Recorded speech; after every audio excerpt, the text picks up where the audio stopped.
Good evening dear students. आज हमारा topic है ब्लड फिजियोलॉजी, जो कि सर्कुलेटरी सिस्टम में आती है।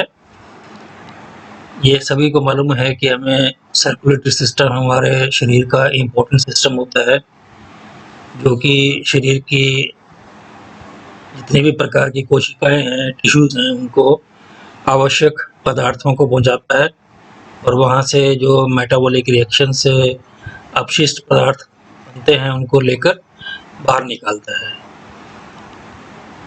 सर्कुलेटरी सिस्टम या परिसंचरण तंत्र में एक तरल माध्यम होता है, लिक्विड मीडियम होता है, जिसे ब्लड कहते हैं। सर्कुलेटरी सिस्टम में ब्लड को एक स्थान से दूसरे स्थान तक ले जाने के लिए शरीर में नलिकाओं या वेसल्स का जाल पाया जाता है, जिन्हें ब्लड वेसल्स कहते हैं। ब्लड वेसल्स में ब्लड को निरंतर या रेगुलरली फ्लो करने के लिए या प्रवाहित होने के लिए एक पंपिंग ऑर्गन पाया जाता है, जिसे हार्ट कहते हैं। हार्ट एक मस्कुलर ऑर्गन है जो हमेशा कॉन्ट्रैक्ट और रिलैक्स होता रहता है, जिससे कि एक प्रेशर उत्पन्न होता है, जिसे ब्लड प्रेशर कहते हैं। इस प्रेशर से जो ब्लड है ब्लड वेसल्स में बहता रहता है। शरीर में मुख्य तौर पर दो प्रकार की ब्लड वेसल्स पाए जाते हैं। एक होता है धमनियां या आर्टरीज और उनकी शाखाएं। ये जो आर्टरीज हैं ये ब्लड को हार्ट से शरीर के विभिन्न अंगों तक पहुंचाने का कार्य करती हैं। दूसरी हैं वेन्स और उनकी ब्रांचेस। ये शरीर के विभिन्न भागों से ब्लड को वापस एकत्रित करके वापस हार्ट तक पहुंचाती हैं। जो आर्टरीज और वेन्स की जो ब्रांचेस हैं उनके बीच में कैपिलरी नेटवर्क पाया जाता है, जिससे कि जो ब्लड है वेसल से बाहर नहीं आता है और लगातार सर्कुलेट होता रहता है। 1628 में विलियम हार्वे ने हार्ट के फंक्शनिंग और ब्लड सर्कुलेशन के बारे में समझाया था। ब्लड क्या है? ब्लड एक शरीर में सर्कुलेट होने वाला लिक्विड कनेक्टिव टिश्यू है। इसकी जो उत्पत्ति है वो एम्ब्रियोनिक मेसोडर्म से होती है। ये ब्लड क्या कार्य करता है? शरीर के विभिन्न भागों की जो कोशिकाएं हैं उनके मध्य कम्युनिकेशन का या संचार का कार्य करता है। इसके द्वारा ऑक्सीजन, न्यूट्रिएंट्स, हार्मोन्स और बहुत सारे पदार्थ शरीर की विभिन्न कोशिकाओं तक पहुंचती हैं और साथ में ये पहुंचाने के साथ ही वहाँ उन्हीं कोशिकाओं से जो मेटाबॉलिक रिएक्शन से बनती हैं कार्बन डाइऑक्साइड और दूसरे अपशिष्ट पदार्थ, वेस्ट प्रोडक्ट्स, उनको उत्सर्जी अंगों और फेफड़ों तक पहुंचाता है।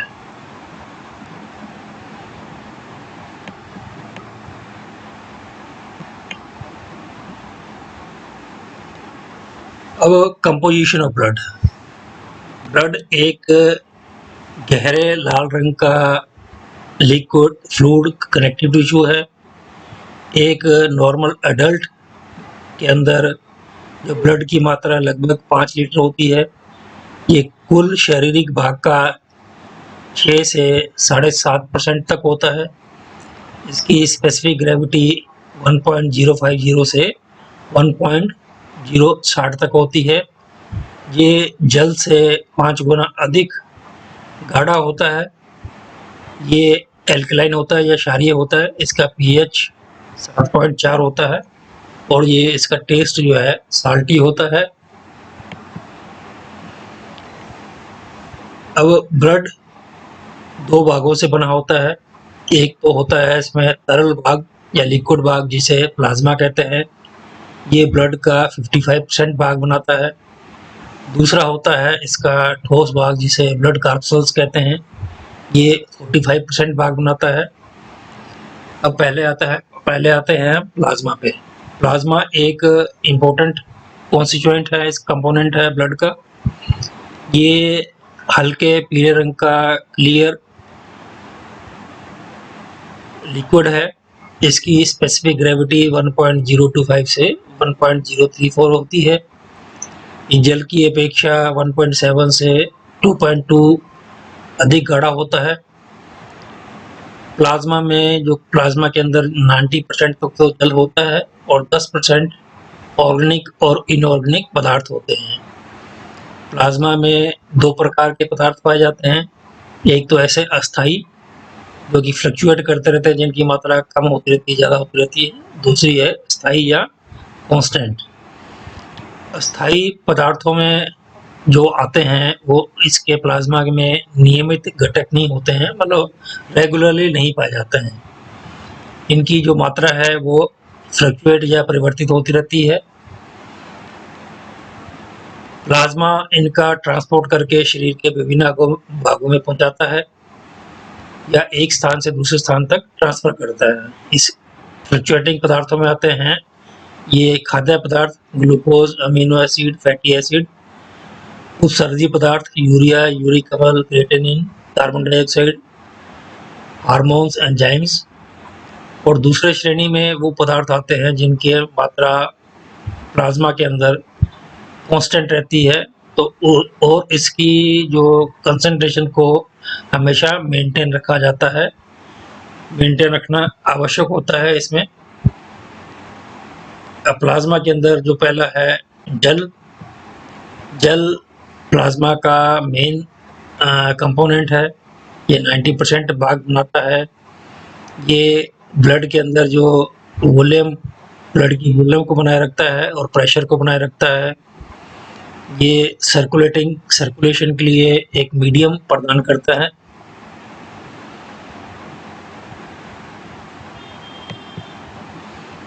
इसके बाद इसमें आते हैं प्लाज्मा के अंदर इनऑर्गेनिक कंपोनेंट्स कौन कौन से हैं।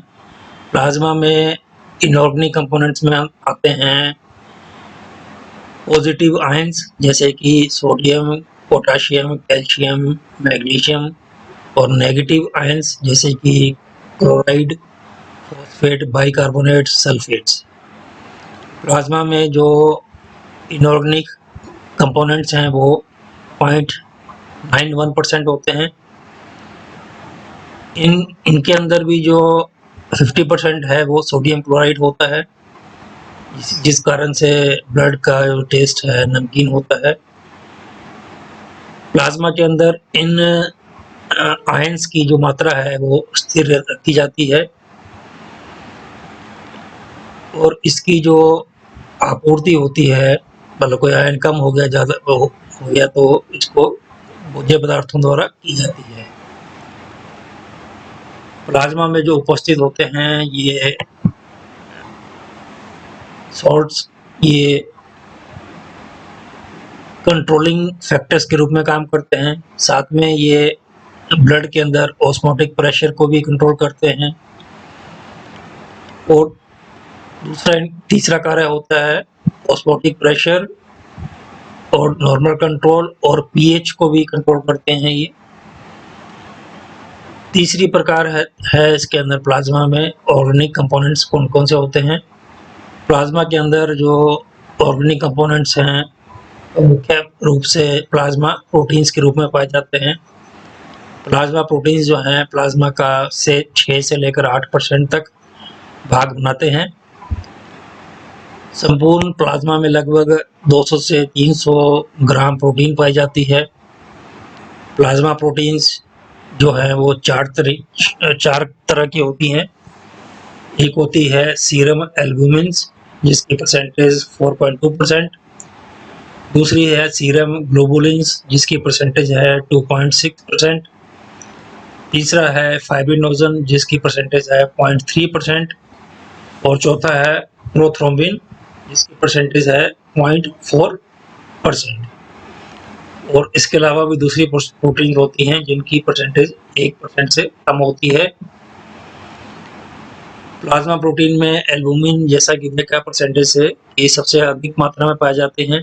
इन एल्बुमिन्स का जो मोलिकुलर वेट है वो 68,000 डाल्टन होता है। इसका जो सिंथेसिस है वो लीवर में होता है। अब ये एल्बुमिन कम हो जाए तो इसको कहते हैं हाइपोएल्बुमिनिया। एल्बुमिन का जो मेन कार्य है वो ब्लड में ऑस्मोटिक प्रेशर बनाए रखना है। दूसरी प्रोटीन्स थी ग्लोबुलिन्स, इसका मॉलिक्यूलर वेट 90,000 से 1,30,000 तक होता है। ग्लोबुलिन प्रोटीन 3 प्रकार की होती हैं, अल्फा 2.25%, बीटा 0.8% और गामा 0.66%। अल्फा और जो बीटा ग्लोबुलिन्स हैं इसका निर्माण लीवर में होता है और ये ब्लड के अंदर विभिन्न प्रकार के हार्मोन्स और दूसरे केमिकल पदार्थ होते हैं उनके स्थानांतरण में सहायक होते हैं। इनको कैरियर के रूप में कार्य करता है इनका। ये हार्मोन्स इन प्रोटीन से जुड़कर एक स्थान से दूसरे स्थान तक जाते हैं। तीसरी जो है वो गामा ग्लोबुलिन्स हैं। इसका जो निर्माण है लिम्फोसाइट्स और रेटिकुलो एंडोथेलियल सिस्टम से होता है। गामा ग्लोबुलिन्स जो हैं वो एंटीबॉडीज का निर्माण करती हैं और शरीर को इन्फेक्शन से प्रोटेक्शन प्रोवाइड करती हैं। फाइब्रिनोजन और प्रोथ्रोम्बिन का निर्माण लीवर में होता है और ये प्रोटीन्स जो हैं ब्लड के अंदर क्लोटिंग का थक्का बनाने में सहायक होती है। थक्का तब बनता है जब कभी चोट लगती है, ब्लड लीक होता है तो उस स्थान पर ये फाइब्रिनोजन और प्रोथ्रोम्बिन कार्य करके और एक चेन रिएक्शन, इसका पूरा मैकेनिज्म अलग से है कैसे थक्का बनता है, लेकिन उसमें ये दोनों प्रोटीन स्टार्टिंग पॉइंट होती हैं, शुरुआत कार्य इनसे ही होता है। तो प्लाज्मा प्रोटीन्स के क्या फंक्शंस हैं?